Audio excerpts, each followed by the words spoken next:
Hello and welcome to World Insight, coming to you live from Beijing on CCTV News. I'm your host, Tian Wei. Coming up on today's program, the DPRK claims it will launch an observation satellite aboard a rocket this month. Is the country nearing missile capability?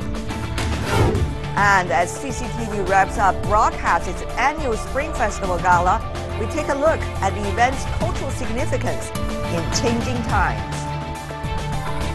We begin today's show in the Korean Peninsula. The Democratic People's Republic of Korea has announced its plan to launch a satellite rocket, which has triggered harsh criticism. What will this move mean to the international community? First, let's take a look at this. The international focus is on the DPRK again. The DPRK has announced its plan to launch an Earth observation satellite later this month, a move that could advance this country's long-range missile technology. Pyongyang is confirmed to have notified 3 UN agencies of its launch plan, just 1 month after a hydrogen bomb test.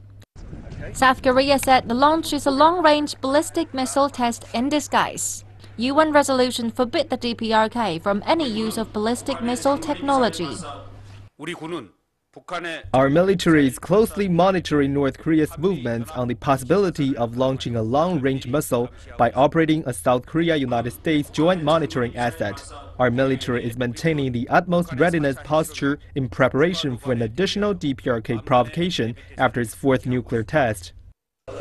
Japan has reacted with tightened military vigilance. We will strongly demand the DPRK to show self-control to prevent such events.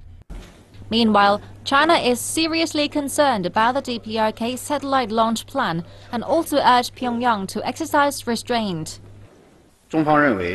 China believes the DPRK has the right to the peaceful use of space, but at present, this right has been restricted by the UN Security Council resolutions.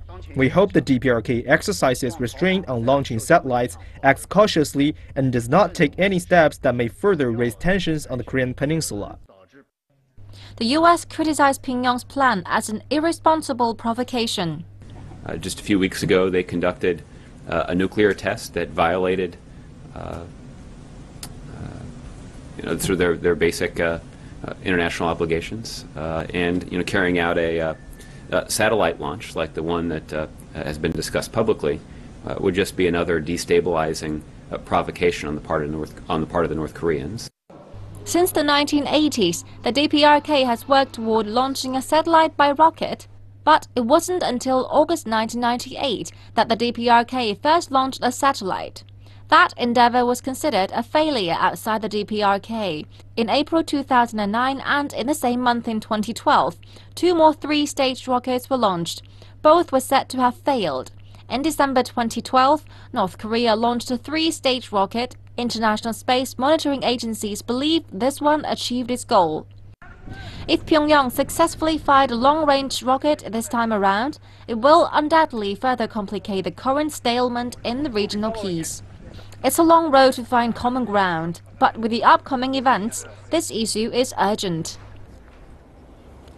And for more on what might be the next step of DPRK, we are joined here in the Beijing studio, Yang Xiyu, Senior Fellow at the China Institute of International Studies. Welcome, sir. Meanwhile, joining us from Washington, D.C., we have Yoon Jung-lim, who is a lecturer of Korea Studies at the Johns Hopkins School of Advanced International Studies. She's originally coming from South Korea. And in Boston, also in the U.S., we're having Mr. Jim Walsh, professor with the Security Studies program at the Massachusetts Institute of Technology. Welcome to the 3 of you. First of all, what DPRK said, it is a satellite.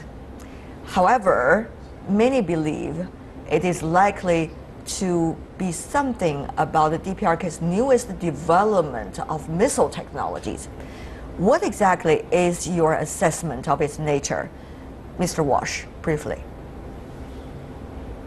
Yes, well, the thing is that a missile of this kind is inherently dual use. You can use it either to launch a satellite or to launch a rocket that has a warhead. But this debate aside over definitions, even if you accept that North Korea has a right to a space program, UN Security Council resolutions make clear that they are prohibited from doing this right now. And since it comes 1 month after a nuclear test, it's hard not to connect the two as a matter of policy. So Mr. whatever Walsh, they may call it, they're not allowed to do it. Mr. Walsh, I want to confirm Yes. one thing. The UN Security Council resolution forbids the DPRK from doing missile technologies, but not necessarily satellite technologies, right? Well, remember, the satellite is the thing that gets launched. How it gets into space is the missile. So the UN security resolutions focus on ballistic missile tests. And so, yes, if the DPRK wants to launch a satellite, have Russia launch one for them, have Japan or the United States launch one for them, or find some other way to put it into space, they can use satellites. But they cannot use a missile, which can be used for military purposes as well, as the vehicle for delivering that satellite into space. Okay, Mr. Yang here in Beijing. At what point would the international community, if the DPRK does launch whatever it is planning to launch, be able to judge the nature of its launch? Well, the nature is the development of the the weapon of mass destruction, simply because the rocket designed for the satellite and the missiles designed for military are overlapping largely. Say 90% of the technologies between the two are the same. So that means even North Korea launch a satellite by rocket, that really be helpful for the missile development. That is the fundamental reason why UNSC prohibited North Korea from doing that. All right. Yeah. Here is another question. Where is it going to send? At this moment, DPRK has claimed to the United Nations 2 stages at least. First stage, somewhere south to the South Korean, where South Korea is. And then the second stage will be in the seawater near the Philippines. So how would you interpret these 2 stages? How much does that tell us about the nature of this launch, and also about the possible danger countries in the neighborhood have to be cautious about? It's a very interesting but a very important question. What you mentioned indicates the most possible route for the satellite or for the rocket, whatever. Basically, if you look at the map, there are 2 routes for North Korea, one towards the east, one towards the south. Because of geographical locations. Oh yes, they cannot launch to the west toward China, north to the Russia. So only two lines. And what you mentioned indicates they will go into the south. Technically, the first stage will fall in the Yellow Sea, near between South Korea and China, and the second stage will fall in east of the Philippines. Right. Because we all understand the satellite launcher usually takes it in several stages. The dangers will be the wrong falling either on the south part of the peninsula or east part of China or the Philippines. Which happened before, a few years ago. You know, the probabilities for such a danger I mentioned are really, really below.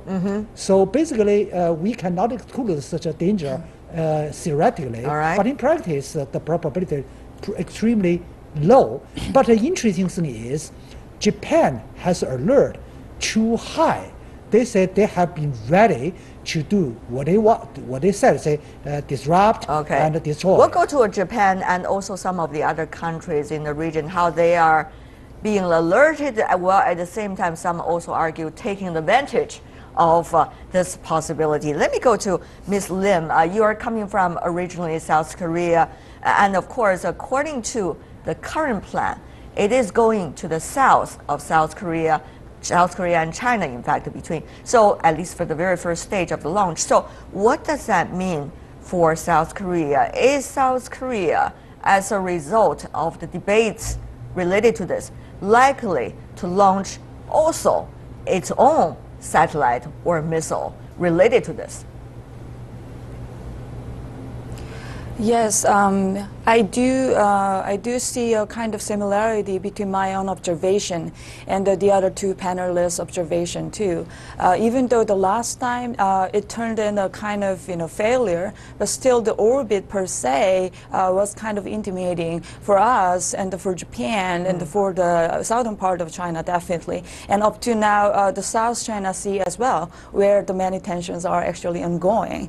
So whether or not it succeeds this time, this orbit per se, I do think indicates many things, and plus I probably have to emphasize this fact. Even though they sometimes failed and sometimes it proved later kind of success, but certainly their technology has developed. That is, I think, the most important thing we have to remember, and which implies that their strong will is never actually disappearing. Right, and then Ms. Lim, the most important thing is if DPRK does go on as it plans, how would Seoul react to this?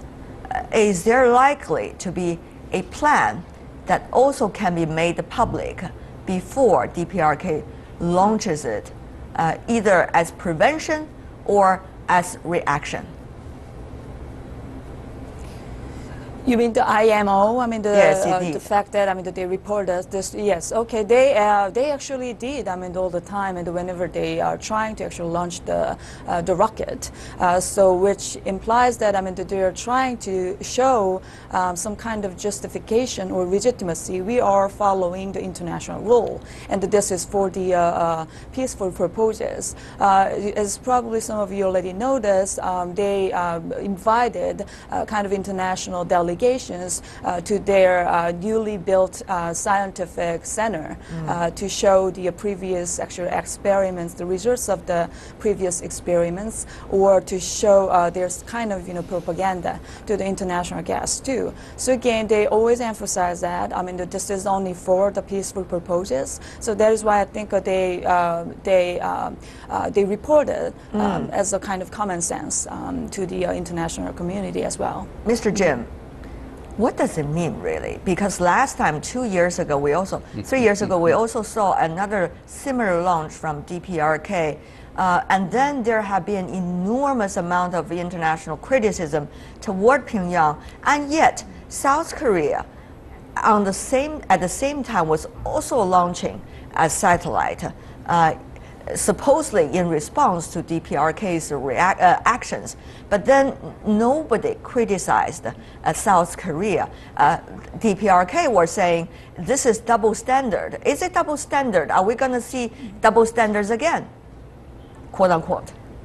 Well, I really don't think it's a double standard. No, I would be the first to criticize South Korean military policy. There are lots of things they do that I think are a bad idea. But, this is clearly a smokescreen. The North Koreans are not being true to their hearts in saying this, and part of this is the timing. They know full well that the international community is going to react this way. They just had a nuclear test, for God's sake. They had it last month. That was in violation of the UN Security Council resolutions. So they're not going to. The North Koreans are not a dumb people. They know that this is going to be reacted to badly, and it's not going to be seen as a satellite launch. Again, many countries have satellite launches, and many countries contract out with other countries to put their satellites into space. That's not what this is about.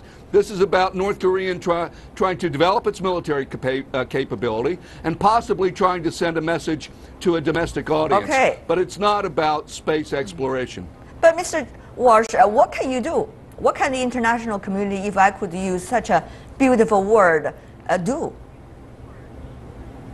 Yeah, it's a great question, and unfortunately, if I had the answer, I'd be a very wealthy man right now. But this is bad for everyone in the region. It's bad for China because China doesn't want them to do it, and they're doing it anyway. It's bad for Korea and Japan.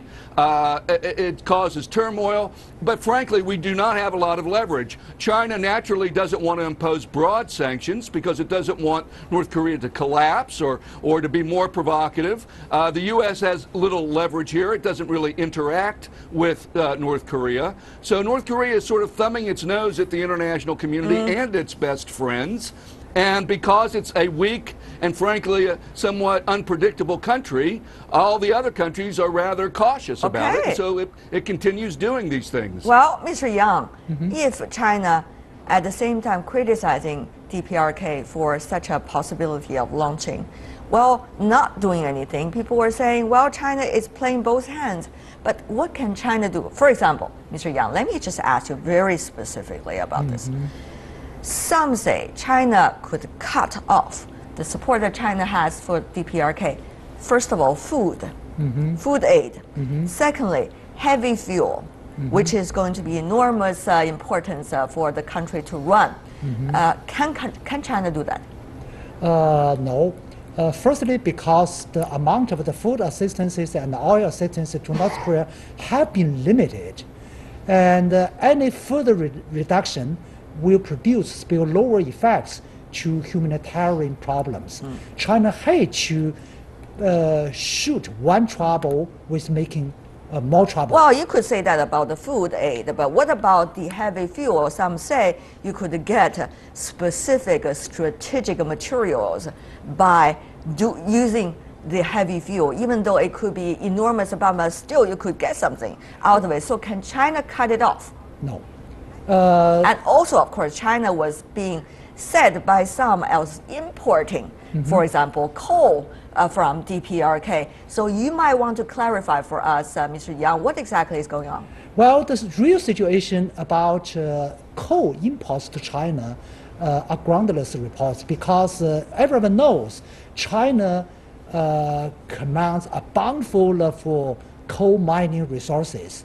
And especially in recent years, we have suffered from more serious overcapacity and over-provisions. Just 2 days ago, the central government ordered shut down a lot of coal minings. Under such a situation, how you can imagine China continue to import the foreign coal? That's impossible. What about heavy fuel? Heavy fuel, as I said, have been very limited, but that's not a matter relating to the military. China's position, more important, is sanction is necessary, but we insist on the targeting sanction rather than carpeting sanctions. Okay, but what about the sanctions, Mr. Walsh? The United States is heading the International Security Council in terms of its efforts of drawing up the next plan for sanctions. Which stage are we at? What are we looking at? Especially when the sanctions are being drawn up, there are new plans coming also from Pyongyang as well to launch another satellite, at least. Yeah, and I just finished a 2-year study on sanctions for the MacArthur Foundation, and I'm concerned. Here's where I would criticize the U.S. The sanctions that we use in some ways make the problem worse, and I won't go into explaining why, but what it actually does is the North Koreans contract out with Chinese companies, and the harder the sanctions, the more the North Koreans have to pay, so they end up getting more capable partners. I think there is something China can do, and your colleague is right to say it should be targeted. But China, through its corruption campaign, can begin to target Chinese holding companies that do business with the DPRK, that are doing procurement for the nuclear and missile programs. In other words, really press the Chinese firms to not engage in corruption and to engage in compliance, and then that way squeeze the flow of dual-use technology. Okay, I will let the Chinese guest respond to what you just said, but 30 seconds for you, Mr. Walsh. What about that plan, the so-called new sanction plan? Well, I don't see, we've had a lot of sanctions. It doesn't seem to be helping very much. I think we have to change the way we approach this. And because what happens is we impose sanctions and the North Koreans adapt, and sometimes those adaptations actually make them stronger. So I think we need a very different approach. Mr. Yang, 30 seconds, respond to what Mr. Walsh just suggested. Sanctions and pressure means are necessary, but all the measures should leave enough room for the following diplomacy and negotiations. That is the resource towards the solution. And the sanction, that's not the goal, that's the only means. Ms. Lim, what would that mean if DPRK does go ahead in the time frame as they suggested from February the 8th toward February the 25th at the time early in the morning to launch that satellite? How do you think Seoul would respond? What does that mean for the park administration? Meanwhile, how would you see what some determined as overreaction already strategically by Japan to take advantage of this opportunity to further strengthen the Abe administration and its military efforts in the region? Yes, this is pretty different from the previous precedented experience. They now set up a more like a wider range of the days as a kind of potential launching days, as you mentioned. But it looks like, according to the very latest news this morning, I mean, it looks like they are pretty ready to launch, actually. So first, at the beginning, actually, some of the experts assumed that they might just launch as a kind of celebratory fireworks to celebrate Kim Jong-il's birthday, which fall into the February 16, or some other experts just assume that they might just be more selective or more cautious or more watchy. Even after the UN sanctions, new sanctions have been done, I mean, they might just launch it. So there were many guesses, but again, according to the latest news, it looks like they're pretty ready. If so, probably next week, probably So what does that mean for Seoul? What does that mean for Seoul and the park administration? And what do you think about Japan's reaction so far? Very briefly, 30 seconds if you can. Okay, sure. So yeah, as you mentioned, right now, again, the Japan is trying to normalize its state, which means it can be another kind of opportunity for them to justify their remilitarization or strengthening their defense forces. At the same time, for the present Park or present Park's administrations, now definitely we do have a kind of confession or frustrations about our precedented approach. I see. Both, again, the engagement and kind of strategic patience. So I think this incumbent government will try to, again, try to develop further, I think, more hawkish or more strong, again, reactions to this. Mr. Yang, briefly from you, Japan's reaction or overreaction? Yes, it's a really overreaction, not only designed for the current situation, but for their own strategic goals for the normalized space, especially the normalized military forces. I see. You see, DPRK's issue is not just a country's issue, it's a whole region issue, and it involves a lot of thorny regional issues and even international hotspots. Thank you so much for the three of you. Yang Xiyu here with us in Beijing, Yu Zheng Lim in Washington, D.C. for us, originally from South Korea, and Jim Walsh in Boston, the United States for us. Thank you so much for being with us. All the best. Stay with us here on World Insight. We've got our final segment coming right up. As CCTV wraps up to broadcast its annual Spring Festival Gala, we take a look at the event's cultural significance in changing times.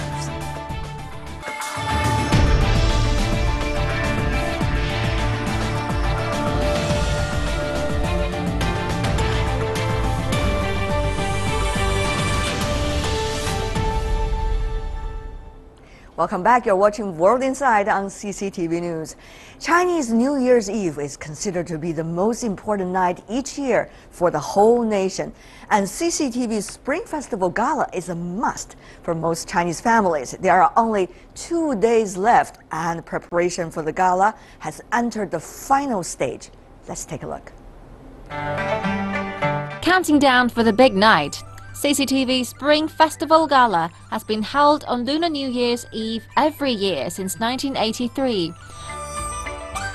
And this year it again aims to live up to its reputation and deliver the most entertaining experience possible. This year, the theme is Prosperity for All and the Chinese Dream. It is expected to last 4.5 hours, showcasing 41 programs including songs and dances, comedies, magic tricks and acrobatics. The audience members are relishing this exclusive opportunity to see the rehearsals and give their feedback. But on the other hand, for the performance, this is the toughest time, waiting for approvals not just from the audience, but also from the production team to qualify for the next rehearsal. So in a word, it has all the makings of a huge reality show that nothing is guaranteed and everyone's destiny is on the knife edge. The world is becoming increasingly familiar with this great Chinese tradition. In the US, a Spring Festival Gala publicity video is now being screened around the clock in New York City's Times Square. It's beautiful. It's a lot of color. Yeah, A lot of joy, a lot of dance. I really like it. It's beautiful to look at. what I'm impressed of is you can have that many people doing, what do you call it?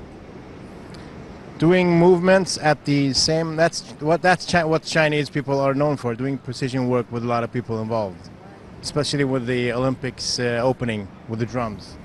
It's a good way of, showing and opening up the Chinese culture and people getting to know more about the Chinese culture.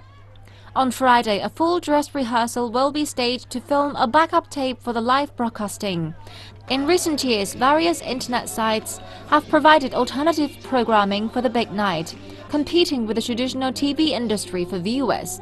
Some critics have raised questions about whether the Spring Festival Gala is creative. In response, the Gala has been making efforts to update its programming in recent years. 2014's Gala was headed by famous movie director Feng Xiaogang. This year, instead of having only one stage, the Gala will be broadcast from 4 sub-venues. CCTV Spring Festival Gala is an institution with 34 years history.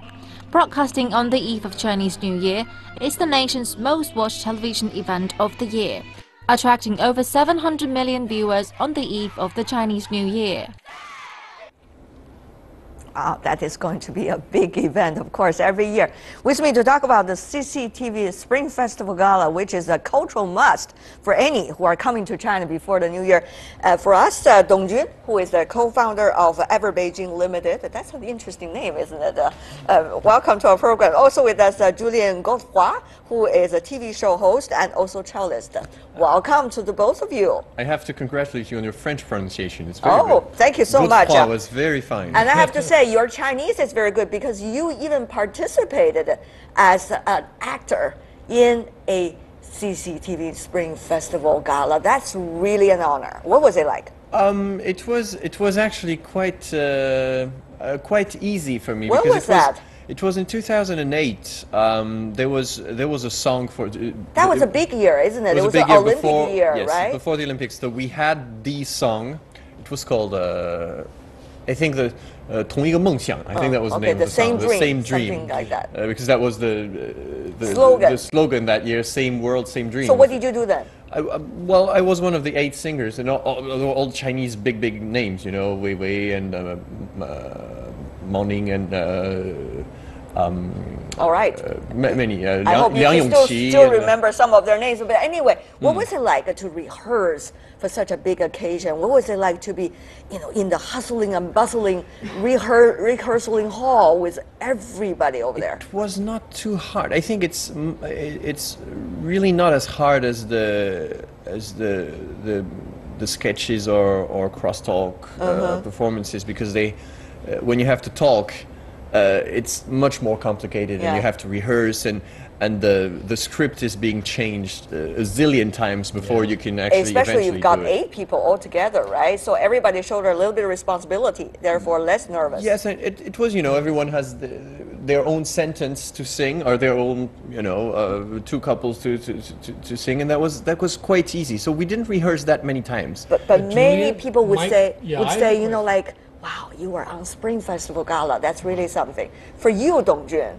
it is also very special because you were born on the eve of the New Year, Spring New Year. Yes, indeed. Everybody celebrated for you. That year happened to be that nation didn't celebrate at all. It didn't take any single day off to celebrate. Okay. That was during the Cultural Revolution. Right. I was a little bit hesitating to ask about the age, but anyway. But things, of course, have changed so much, and Spring Festival Gala has become, in a way, a cultural tradition almost. On the New Year's Eve, everybody expects that would happen, and the whole family would say surrounded the TV, at least before. Now, is it still the case? For many families, but I think for people who choose to stay in town, and with families, they will definitely leave the TV on. Anyway, when you eat That's and the drink, thing. It's always on, and sometimes, oh, let's have a look. Yeah, if there's some specific performance they really enjoy. But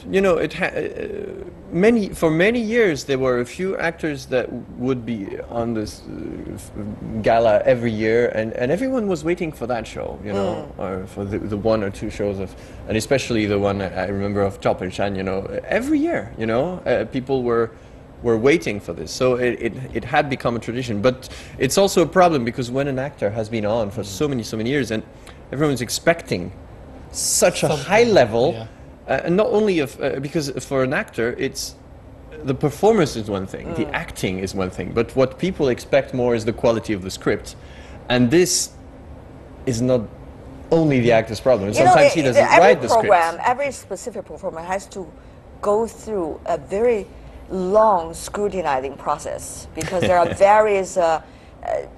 various groups of people that would, in a way, come in and do assessment of the performances and say eventually one is on or being taken off from the performance list. That's for the actors and actresses, but what about for the overall public? TV is not anymore at the very top of its golden days. And now there are so many different ways of entertainment.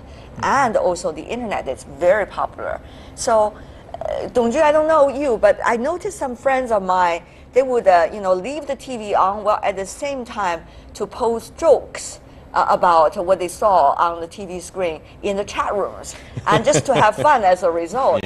So this is really an interesting way for them, the new version of watching CCTV Spring Festival Gala. What is going on? What are some of the new traditions, you think?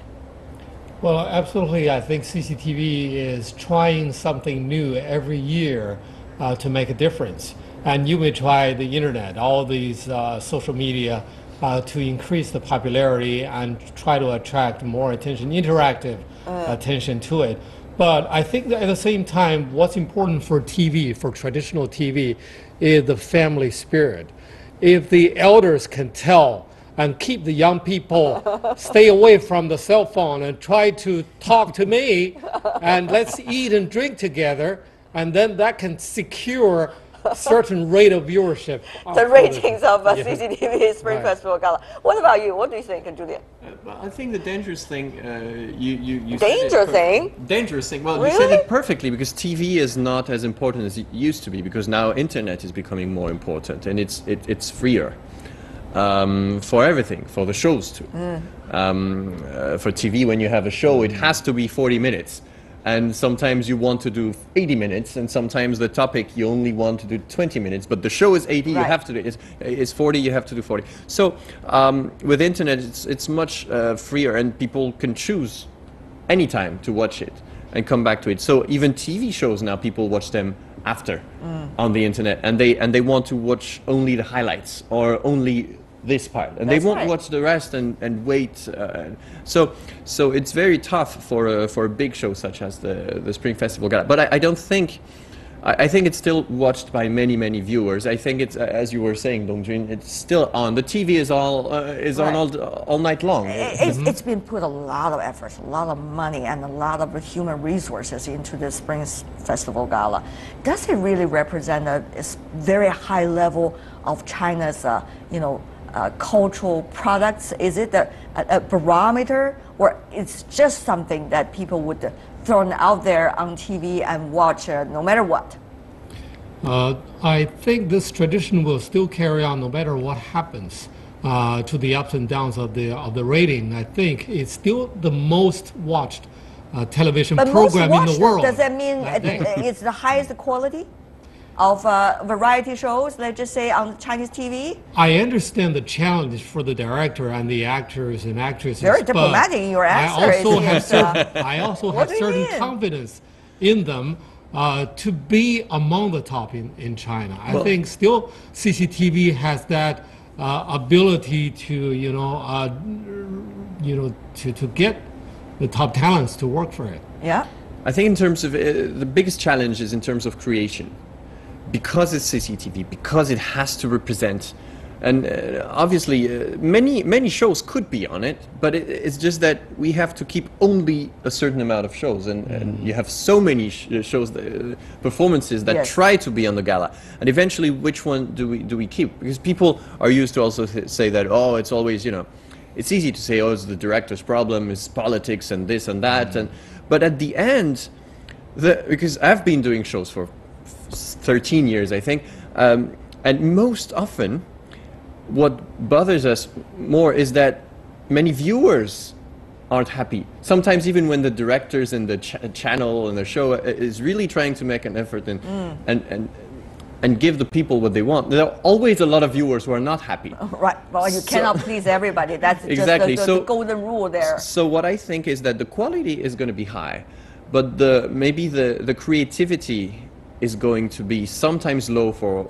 especially for the what we call 语言节目. I don't know the term in English, but everything that is language related. Language related, so, you know, comedy and crosstalks.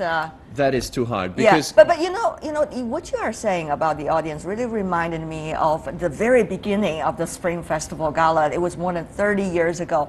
You know, they just have a bunch of Chinese actors and actresses, singers and stuff. They just sit there and they celebrate among themselves, and eventually it is being taped. It became the Spring Festival Gala. It was extremely popular at the very first time. But Dongjun, you know, at the time, the director were asking the audience to call in.